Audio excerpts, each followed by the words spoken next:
अस्सलाम वालेकुम, welcome to my YouTube channel. तो आज का जो हमारा टॉपिक है वो है regulation of blood pressure. Previous video में हमने ब्लड प्रेशर के इंट्रोडक्शन और उसके कुछ फैक्टर्स को देखा था जो कि हमारे ब्लड प्रेशर को अफेक्ट करते हैं।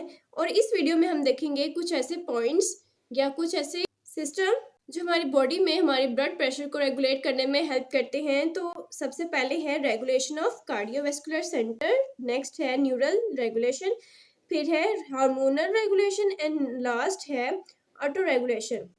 सो इन सबको वन बाय वन देख लेते हैं। तो सबसे पहले है रेगुलेशन बाय कार्डियोवैस्कुलर सेंटर। अब कार्डियोवैस्कुलर सेंटर क्या है? The cardiovascular centre in the medulla oblongata controls neuronal, hormonal and local negative feedback system that regulate blood pressure. तो कार्डियोवैस्कुलर सेंटर क्या है? ये एक सेंटर है जो हमारे कार्डियोवैस्कुलर को कंट्रोल करता है इन द ब्रेन।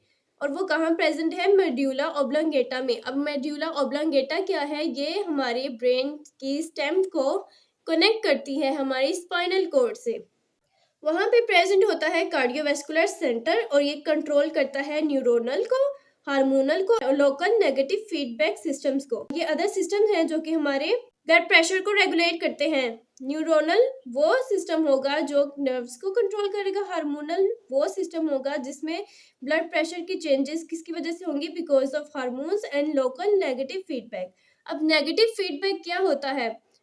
अगर ब्लड प्रेशर बहुत इंक्रीज हो गया है तो उसी आउटपुट को फीडबैक किया इन द सिस्टम और फिर क्या होगा कि सिस्टम अब उस हाई ब्लड प्रेशर को नॉर्मल रेंज में लाएगा। सो नेगेटिव फीडबैक में आपके एक आउटपुट को वापस इनपुट के तौर पे सिस्टम में फेड किया जाता है ताकि जो इंक्रीज कर दिया गया है नॉर्मल रेंज से उसको वापस नॉर्मल रेंज पे लाया जाए। इसको हम फर्दर डिस्कस भी करेंगे जिससे आपको इसकी अच्छी तरीके से समझ आ जाएगी। Cardiovascular centre receive input both from higher brain regions and from sensory receptors. Cardiovascular में जो इनपुट होता है वो किससे रिसीव किया जाता है? हमारे हायर ब्रेन रीजन से भी और सेंसरी रिसेप्टर्स से भी। अब ये रिसेप्टर्स कौन से होंगे? बैरो रिसेप्टर्स, कीमो रिसेप्टर्स, जो कि हमारे ब्लड प्रेशर को रेगुलेट करने में हेल्प करते हैं। Output from cardiovascular center flows along sympathetic and parasympathetic neurons of autonomic nervous system.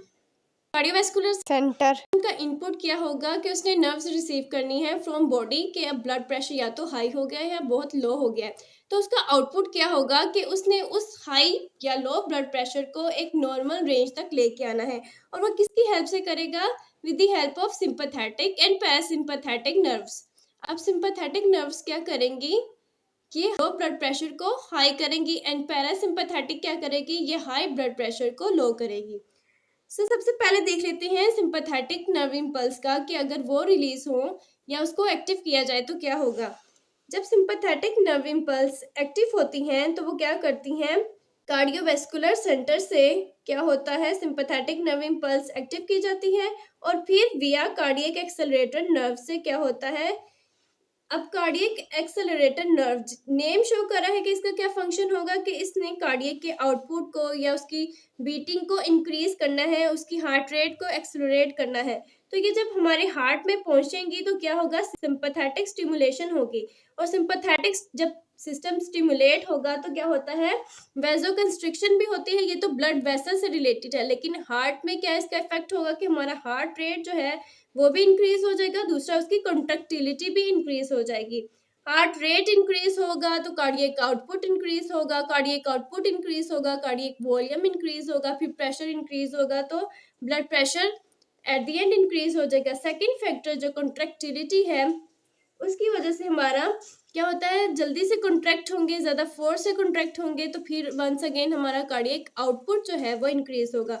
अब कार्डियक आउटपुट क्या है? ये वॉल्यूम ऑफ ब्लड है जो कि हमारा हार्ट ईच मिनट पंप करता है।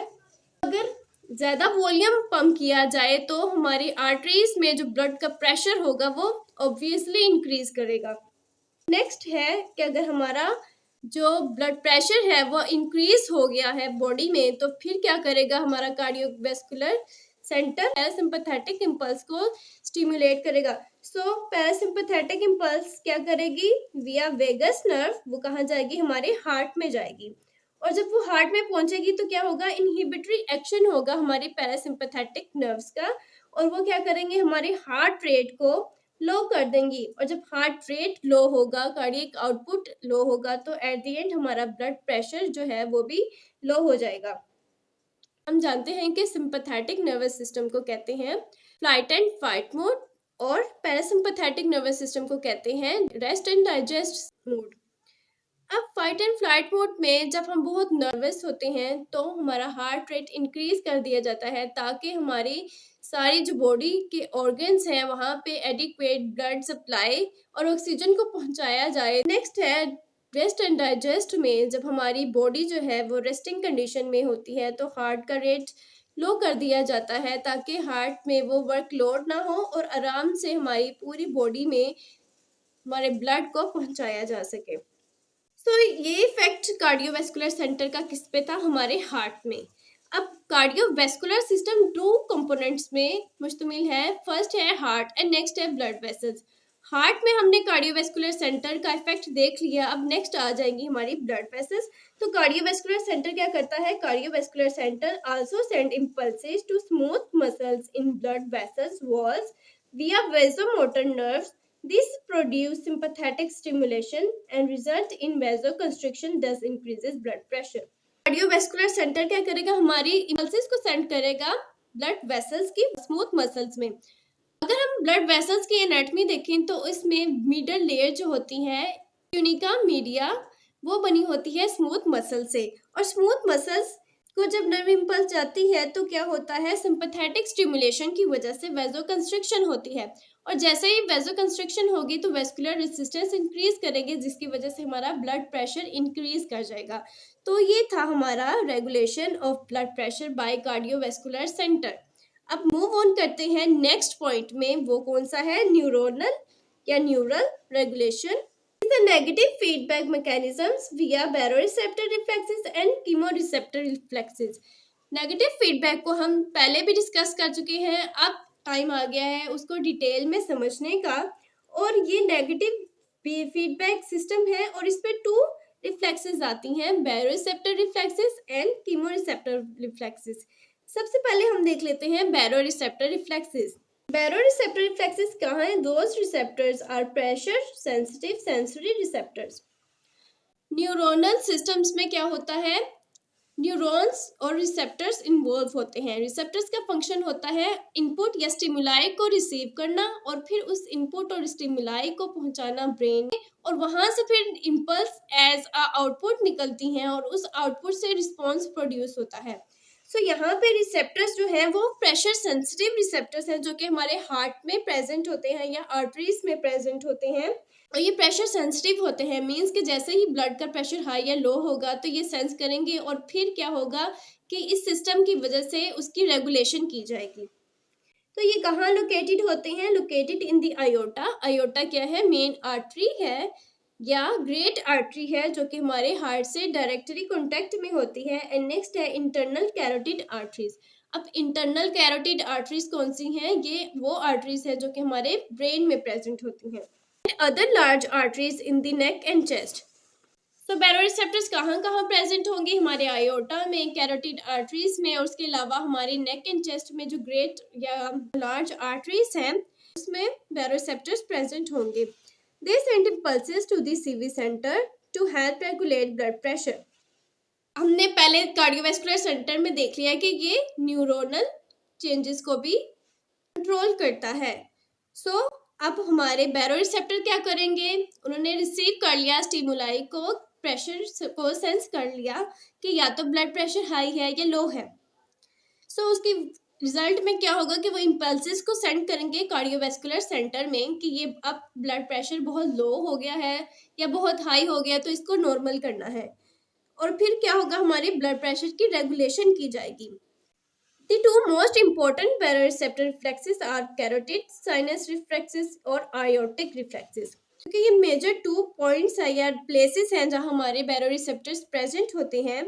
तो कैरोटिड साइनस रिफ्लेक्स किसकी वजह से होगा? बिकॉज ऑफ बैरोरिसेप्टर्स, जो कि हमारे कैरोटिड साइनस में प्रेजेंट होते हैं। और ये क्या करेंगे? ये कार्डियोवैस्कुलर सेंटर को इम्पल्सेस सेंड करेंगी with the help of glossopharyngeal nerves, और फिर वहां से आएंगे इम्पल्सेस जो कि हमारे ब्लड प्रेशर को रेगुलेट करेंगे। एंड नेक्स्ट है आयोटिक रिफ्लेक्स, और वो किसकी वजह से? या किसकी हेल्प से हमारी ब्रेन या कार्डियोवैस्कुलर सेंटर में इम्पल्सेस सेंड करेंगे with the help of vagus nerve. And vagus nerve कहाँ पे होती है, किसका पार्ट होती है, हमारी पैरासिम्पैथेटिक नर्वस सिस्टम का। तो यहाँ से हमें पता चल रहा है कि अगर हाई ब्लड प्रेशर होगा तो हमारे aortic reflex with the help of vagus nerve हमारे ब्रेन में कार्डियोवैस्कुलर सेंटर को इम्पल्सेस सेंड करेंगी और वहां से हमारे पैरासिम्पैथेटिक नर्वस सिस्टम को एक्टिव किया जाएगा, जिसकी वजह से हमारा blood pressure back to normal हो जाएगा। In the case of decrease blood pressure क्या होगा, अगर हमारा ब्लड प्रेशर बहुत कम हो गया है तो उसकी वजह से क्या होगा, हमारी इम्पल्सेस जनरेट करी जाएंगी हमारे बैरोरिसेप्टर से, जो कि हमारे कार्डियोवैस्कुलर सेंटर में जाएगी। क्योंकि बैरोरिसेप्टर ने ब्लड के लो प्रेशर को सेंस किया और उसने इम्पल्सेस सेंड कर दी कार्डियोवैस्कुलर सेंटर में। उसके बाद क्या होगा, हमारी पैरासिम्पैथेटिक स्टिमुलेशन कम हो जाएगी, बिकॉज पैरासिम्पैथेटिक स्टिमुलेशन क्या करती है, हमारे ब्लड प्रेशर को और डिक्रीज कर देती है। तो इसकी स्टिमुलेशन कम होगी और हमारे सिंपैथेटिक नर्वस सिस्टम की स्टिमुलेशन को इंक्रीज कर दिया जाएगा। सो सिंपैथेटिक नर्वस सिस्टम क्या करेगा, secretion of epinephrine and non epinephrine. Sympathetic nervous system क्या करता है, ये हार्मोन है, इनको रिलीज करता है और इनसे क्या होता है, वेजो कंस्ट्रिक्शन होती है। और ये हार्मोन्स किससे रिलीज किए जाते हैं, बाय द एड्रिनल मेड्यूला। जब ये हार्मोन रिलीज होंगे तो दो काम होंगे, एक तो हमारा हार्ट रेट इंक्रीज कर दिया जाएगा because of these hormones, and next in hormones की वजह से होगा वेजो कंस्ट्रिक्शन। हार्ट रेट इंक्रीज हुआ तो इंक्रीज होगा हमारा कार्डियक आउटपुट, क्योंकि जैसे हमारी हार्ट रेट इंक्रीज होगा, ज्यादा वॉल्यूम हमारा हार्ट पंप करेगा, जिसकी वजह से हमारा कार्डियक आउटपुट इंक्रीज होगा। कार्डियक आउटपुट से वॉल्यूम इंक्रीज हुआ, फिर प्रेशर भी इंक्रीज हुआ। कार्डियक आउटपुट इंक्रीज होने की वजह से हमारा ब्लड प्रेशर भी इंक्रीज कर गया। और अगर हम यहाँ वेजो कंस्ट्रिक्शन को देखें तो वेजो कंस्ट्रिक्शन की वजह से क्या होता है, सिस्टेमिक वेस्कुलर रेसिस्टेंस इंक्रीज हो जाती है। सिस्टेमिक वेस्कुलर रेसिस्टेंस क्या है, ये वो रेसिस्टेंस है जो हमारी ब्लड फ्लो को फेस करनी पड़ती है। और अगर ये रेसिस्टेंस ज़्यादा इंक्रीज हो जाए तो हमारे ब्लड में जो प्रेशर है वो भी इंक्रीज हो जाता है, वो ज़्यादा प्रेशर को एक्सर्ट करता है into the wall of arteries, ताकि उसकी स्मूथ ब्लड फ्लो को कंटिन्यू किया जा सके। सो ये भी क्या करेगा, इंक्रीज कर देगा ब्लड प्रेशर को। अब यहाँ पे आती है बात नेगेटिव फीडबैक की, बिकॉज इस सिस्टम में इनपुट क्या था, डिक्रीज ब्लड प्रेशर, और आउटपुट क्या था, इंक्रीज ब्लड प्रेशर। लेकिन अगर ये इंक्रीज ब्लड प्रेशर एक नॉर्मल रेंज से भी इंक्रीज कर दिया गया है तो इस सिस्टम को रोकने के लिए क्या होगा, एक फीडबैक दिया जाएगा जिसको हम कहेंगे negative feedback.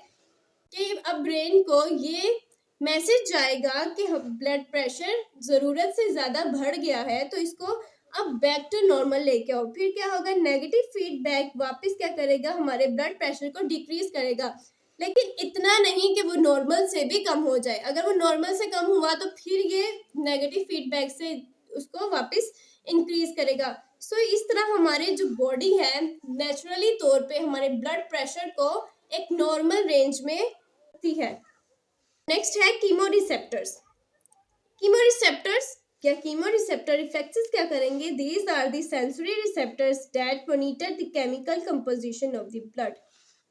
Chemical composition of blood में वो किस चीज को देखेगी, composition of carbon dioxide, composition of hydrogen ions, composition of oxygen. So chemoreceptors भी क्या है, ये एक सेंसरी रिसेप्टर्स है, उन्होंने क्या सेंस करना है, केमिकल कंपोजिशन ऑफ ब्लड को। सही है।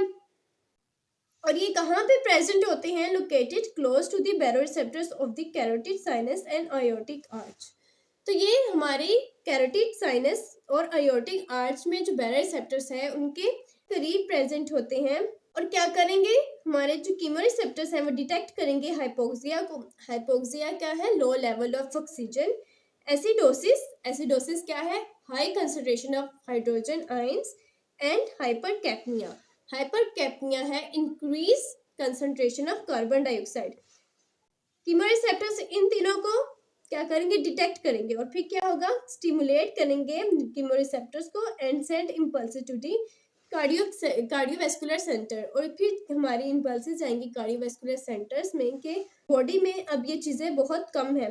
हाइपोक्सिया हो गया है मीन्स के बॉडी ऑर्गन्स में एडिक्वेट ऑक्सीजन नहीं जा रहा, जिसकी वजह से क्या होगा कि हमारा जो कार्डियोवैस्कुलर सेंटर क्या करेगा, सिंपैथेटिक स्टिमुलेशन को ऑन कर देगा। अब सिंपैथेटिक स्टिमुलेशन से क्या होगा, वेजो कंस्ट्रिक्शन हो जाएगी और फिर हमारा बीपी इंक्रीज हो जाएगा। ब्लड प्रेशर इधर इसलिए इंक्रीज किया गया है कि हमारे बॉडी ऑर्गन्स में ज़्यादा से ज़्यादा ब्लड जाए, ताकि वहाँ पे जो डिक्रीज अमाउंट ऑफ ऑक्सीजन है उसकी डिमांड को पूरा कर किया जा सके और उसकी कंसंट्रेशन को बैक टू नॉर्मल लाया जा सके। नेक्स्ट है hormonal regulation of blood pressure. Just like neuronal regulation, हमारी हार्मोनल रेगुलेशन में भी कुछ पॉइंट्स आते हैं। हार्मोनल रेगुलेशन में कौन कौन से पॉइंट्स आते हैं, रेनिन, एंजियोटेंसिन या aldosterone system, epinephrine and norepinephrine system, antidiuretic hormone and atrial natriuretic peptide. सबसे पहले देखते हैं रेनिन, एंजियोटेंसिन, एल्डोस्टेरोन सिस्टम को। तो अगर हमारे रीनल ब्लड फ्लो मींस कि किडनी का ब्लड फ्लो कम हो जाए या ब्लड वॉल्यूम कम हो जाए या ब्लड का प्रेशर कम हो जाए, तो क्या होगा, हमारी किडनी से रेनिन को सीक्रेट किया जाएगा। रेनिन एक हार्मोन है जो क्या करेगा, हमारी बॉडी में एक प्रोटीन होती है एंजियोटेंसिनोजन। एंजियोटेंसिनोजन कौन प्रोड्यूस करता है या बनाता है, हमारा लीवर। रेनिन इस प्रोटीन को क्या करेगा, कन्वर्ट कर देगा एंजियोटेंसिन 1 में। फिर आएगा एंजियोटेंसिन कन्वर्टिंग एंजाइम, जो कि हमारे एंजियोटेंसिन 1 को कन्वर्ट कर देगा एंजियोटेंसिन 2 में। अब एंजियोटेंसिन 2 ने क्या करना है, हमारी बॉडी में सिक्रेशन ऑफ एल्डोस्टेरोन को इंक्रीज करना है और वेजो कंस्ट्रिक्शन करवानी है। एक तो एंजियोटेंसिन 2 भी वेजो कंस्ट्रिक्शन कर रहा है, दूसरा जो हमारा एल्डोस्टेरोन है वो भी क्या करेगा, वेजो कंस्ट्रिक्शन करेगा और इसकी वजह से क्या होगा, हमारा बीपी जो है वो इंक्रीज कर जाएगा। नेक्स्ट है एपिनेफ्रिन एंड नॉरएपिनेफ्रिन। ये हम पहले भी डिस्कस कर चुके हैं इन न्यूरोनल रेगुलेशन, और ये वही बात होगी कि सिंपैथेटिक स्टिमुलेशन होगी तो क्या होगा कि हमारे एपिनेफ्रिन और नॉरएपिनेफ्रिन जो हार्मोन्स हैं वो रिलीज होंगे, और वो रिलीज होंगे तो वो क्या करते हैं, हार्ट रेट और कंट्रैक्टिलिटी को इंक्रीज कर देते हैं। वो इंक्रीज होगी तो इंक्रीज क्या होगा, हमारा कार्डियक आउटपुट, और फिर वॉल्यूम इंक्रीज हुआ, प्रेशर इंक्रीज हुआ, ब्लड प्रेशर इंक्रीज हो गया एट द एंड। नेक्स्ट जो पॉइंट है anti diuretic hormone. Anti diuretic hormone, अगर हम इसके नेम को देखें तो ये क्या क्लियर कर रहा है, एंटी डायूरेटिक। डायूरेटिक मीन्स के यूरिन प्रोड्यूस करना। ऐसी मेडिसिन जो कि यूरिन की प्रोडक्शन करते हैं उसको हम कहते हैं डायूरेटिक, और ये है एंटी डायूरेटिक मीन्स के इसने यूरिन की प्रोडक्शन को कम करना है। डिक्रीज ब्लड वॉल्यूम, अगर हमारी बॉडी में हाइपोवोलीमिया हो गया है, बॉडी में जो फ्लूइड्स हैं वो कम हो गए हैं या ब्लड वॉल्यूम कम हो गया है, तो फिर क्या होगा, हमारी बॉडी में रिलीज होगा anti diuretic hormone from the posterior pituitary. अब पोस्टीरियर पिट्यूटरी क्या है, एक ग्लैंड है हमारी ब्रेन में प्रेजेंट है, वहां से रिलीज होगा हमारा एंटी डायूरेटिक हार्मोन। और इसने क्या करना है, एक तो इसने वेजो कंस्ट्रिक्शन करनी है जो कि डायरेक्टली क्या कर देगा, हमारी ब्लड प्रेशर को इंक्रीज कर देगा। एंड जो सेकंड काम है कि इसने हमारी किडनी से रीएब्जॉर्प्शन को इंक्रीज कर देना है। अब रीएब्जॉर्प्शन क्या है, ADH promotes movement of water from kidney tubules to blood stream. Kidney के ट्यूब्यूल्स में जहाँ पे फिल्ट्रेशन जब हमारे ब्लड की होती है और वाटर बनता है, तो हमारा ADH क्या करता है, उस वाटर को और उसके साथ जो वगैरह होते हैं, इलेक्ट्रोलाइट्स होती हैं, उनकी वापस से रीअब्जॉर्प्शन करते हैं हमारी ट्यूब्यूल से इनटू ब्लड स्ट्रीम। जब एब्जॉर्प्शन होगी, रीएब्जॉर्प्शन होगी, फिर क्या होगा, वाटर वापस गया ब्लड स्ट्रीम में, तो हमारे ब्लड का जो वॉल्यूम है वो इंक्रीज हुआ है। ब्लड का वॉल्यूम इंक्रीज हुआ तो कार्डियक आउटपुट इंक्रीज हुआ। कार्डियक आउटपुट इंक्रीज हुआ तो फिर क्या होगा, at the end blood pressure increase कर जाएगा। Last point of hormonal regulation. अब ANP या एट्रियल नाट्रियूरेटिक पेप्टाइड क्या है, is released by cells in the atria of the heart. ये हमारे एट्रिया के जो हमारे हार्ट में प्रेजेंट है उनके सेल से रिलीज होता है। ANP lowers blood pressure by causing vasodilation and promoting the loss of salt and water in the urine. Basically ANP क्या करता है, ये सॉल्ट वाटर के बैलेंस को कंट्रोल में रखता है। तो जब ब्लड प्रेशर हाई हुआ तो इसने क्या करना है, वेजोडाइलेशन करनी है, और दूसरा हमारे बॉडी से साल्ट एंड वाटर की कंसंट्रेशन को in the form of urine excrete out करना है, मींस के डायूरेसिस को प्रमोट करना है। जो ब्लड का वॉल्यूम है, बिकॉज कि वाटर जो है वो सीक्रेट किया जा रहा है तो उसका वॉल्यूम लो हो जाएगा, फिर एट द एंड हमारा ब्लड प्रेशर भी लो हो जाएगा। अब है लास्ट पॉइंट हमारे ब्लड प्रेशर के रेगुलेशन में है, वो है auto regulation. Auto regulation name clear कर रहा है कि ये वो सिस्टम होगा जिसमें हमारी बॉडी ब्लड प्रेशर को without help of any nerves regulate करेगी। The ability of the tissue to automatically adjust its flow to match its metabolic demand is called autoregulation.